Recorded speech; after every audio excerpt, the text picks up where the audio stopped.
wabarakatuh. Perkenalkan, kami mahasiswa KKN kelompok 36 dari Universitas Muhammadiyah Palembang yang akan mengenalkan salah satu cagar budaya yang ada di Desa Senuro Barat, yaitu Makam Putri Pinang Masak. Baik teman-teman, sekarang kami sudah bersama dengan Kak Erwin, yaitu pengurus dari Makam Putri Pinang Masak ini. Selanjutnya nantinya Kak Erwin ini akan menjelaskan pada kita semua mengenai sejarah dari Putri Pinang Masak. Ya, Assalamualaikum warahmatullahi wabarakatuh. Waalaikumsalam warahmatullahi wabarakatuh. Pertama-tama saya mengucapkan selamat datang di Makam Putri Pinang Masak. Ya, dan di sini perlu adik-adik ketahui, kawan-kawan ketahui, Makam Putri Pinang Masak itu ada 4 pengawal.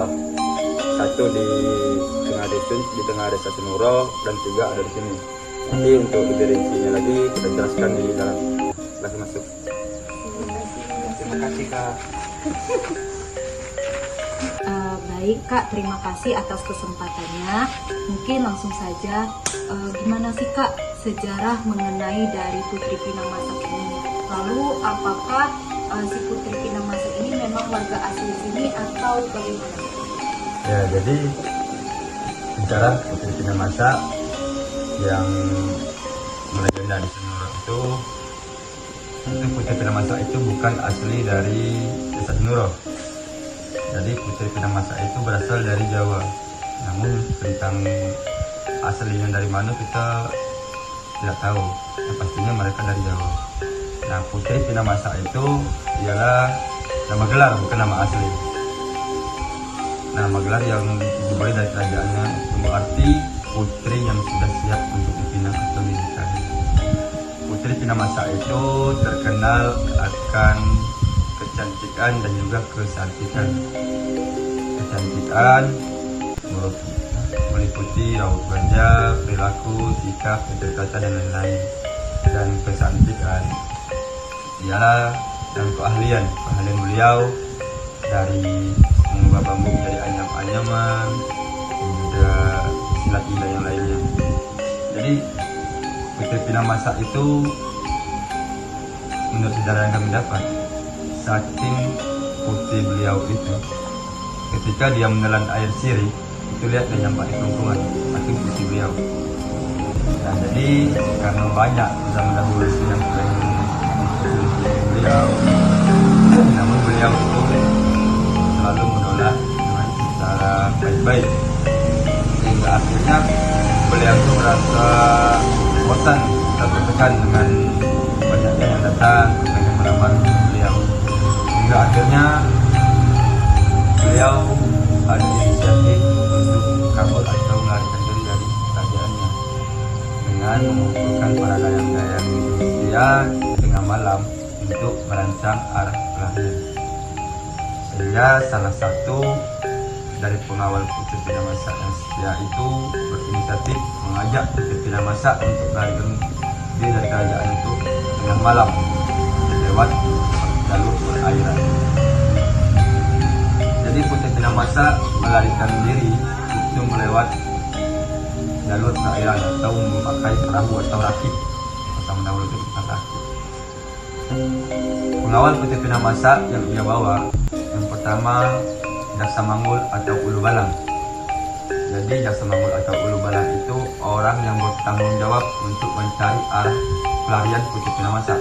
Kemana area Putri Pinang Masak lewat, itulah Daksa Manggul atau Ulu Balang yang bertanggung jawab. Itu laki-laki. Yang kedua, Juru Pedang. Juru Pedang itu adalah orang yang bertanggung jawab akan keselamatan Putri Pinang Masak. Ini makamnya yang sebelah barat kali desa Saudara ini ya, itu Juru Pedang. Yang di tengah itu Juru Tepak. Juru Tepak itu adalah orang yang bertanggung jawab untuk membawa seluruh perlengkapan Pinang Masak. Perempuan yang paling dekat dengan Pinang Masak adalah Juru Payung. Juru Payung itu orang yang bertugas membantu menyiapkan seluruh perlengkapan Pinang Masak, itu juga cewek. Dan seluruh nama-nama pengawal Putri Pinang Masak itu itu nama gelar yang diberi dari kerajaan, bukan nama asli. Jadi singkat cerita, Putri Pinamasa itu mulai melakukan perjalanan ke arah hulu mengikuti arah angin itu mulai dari tengah malam naik rakit. Singkat cerita itu mereka sempat singgah di area Jambi, Batang Hari Jambi. Belum lama beliau sampai di sana, itu tentang keberadaan Putri Pinamasa itu sudah menyebar luas. Yang paling terkenal itu ya tentang kecantikan Putri Pinamasa. Baru beberapa hari saat beliau di sana, para pengawal Putri Pinamasa merasa keamanan Putri Pinamasa itu terancam. Jadi para pengawal berinisiatif untuk menambahkan dan juga meluruskan perjalanan segala mungkin.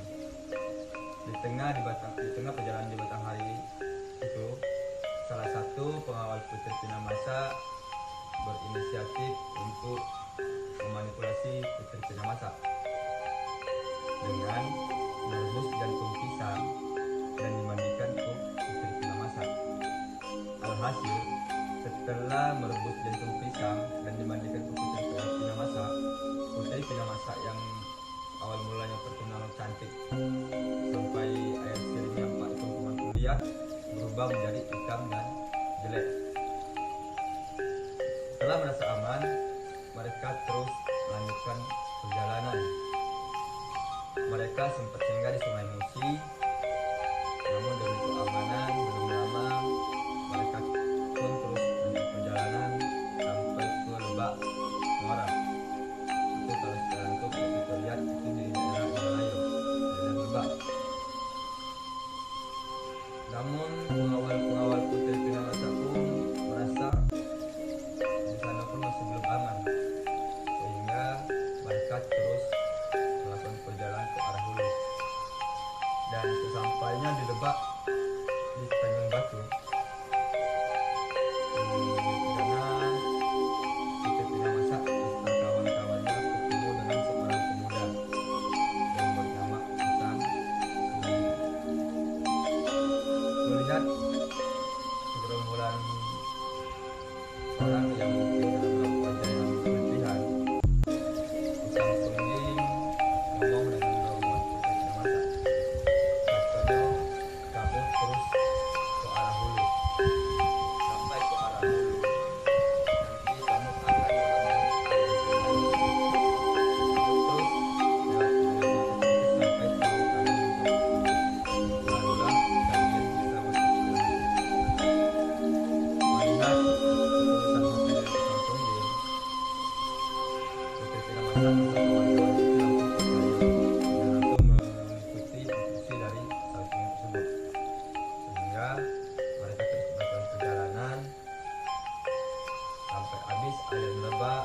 Mereka masuk ke aliran sungai, yang di mana di antara desa Pejabulan dan Seloro itu ada aliran sungai yang hanya bisa dilewati satu perahu, itu namanya Harawang.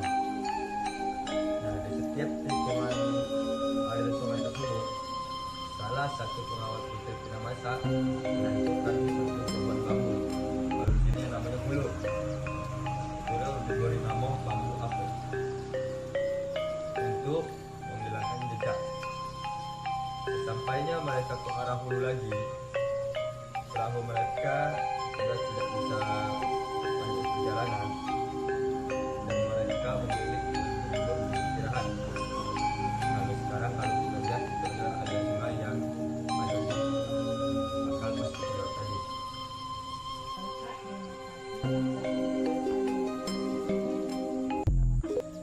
Lalu, adakah bukti lain yang mendukung mengenai keaslian dari sejarah Putri Pinamasa, baik itu barang ataupun peninggalan dari beliau?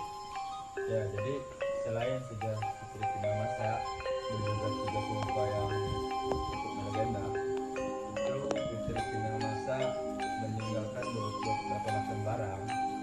Yang pertama itu ada sebuah rambut rambut itu sisir yang disisir, lepas itu dikumpulkan oleh dayang-dayangnya, dan sampai sekarang pun masih ada di rumah-rumah warga yang rumah warga, namun tidak bisa dilihat secara waktu. Ada waktu-waktu khusus yang bisa dibuka. Yang kedua, kata beliau biasa masak yang berupa pedang dan keris. Di sana terdapat ada keris yang berliku itu yang berasal dari Jawa, dan juga keris yang lurus itu berasal dari Sriwijaya, dan juga masih banyak macam-macam peralatan-peralatan yang dibawa oleh putri permata yang masih tersimpan dan dijaga oleh masyarakat di sini. Lalu, apakah bisa nantinya jika ada masyarakat luar atau misalnya teman-teman provinsi lain misalnya berkunjung ke makam putri ini, apakah dikenakan biaya atau Ya, jadi untuk berziarah ke makam Putri Piramasa itu tidak ada orang khusus untuk mengawali atau menemani di makam Putri Piramasa, dan juga tidak ada biaya sepeserpun untuk persyaratan ke makam Putri Piramasa.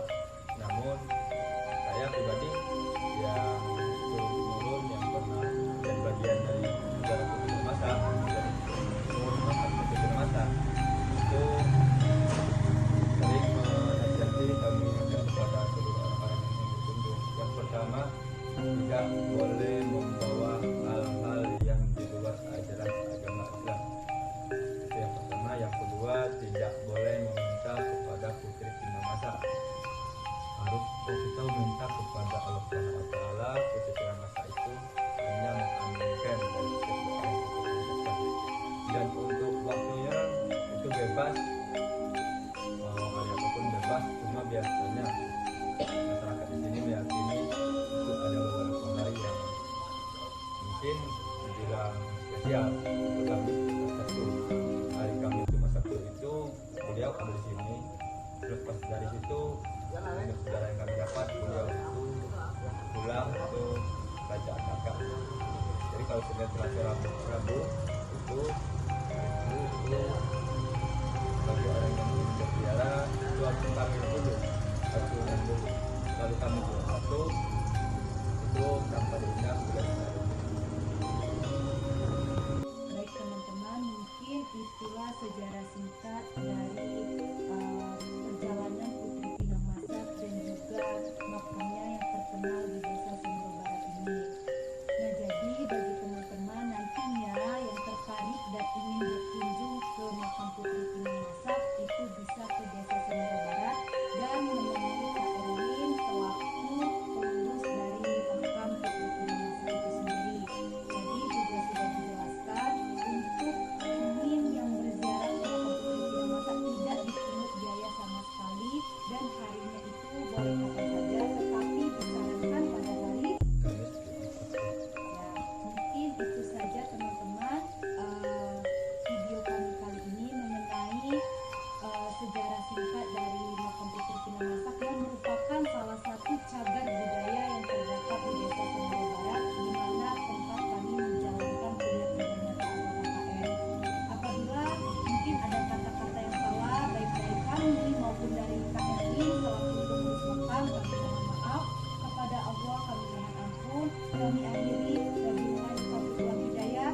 Assalamualaikum warahmatullahi wabarakatuh. Mungkin itulah kegiatan kami hari ini. Sekian, terima kasih. Dadah.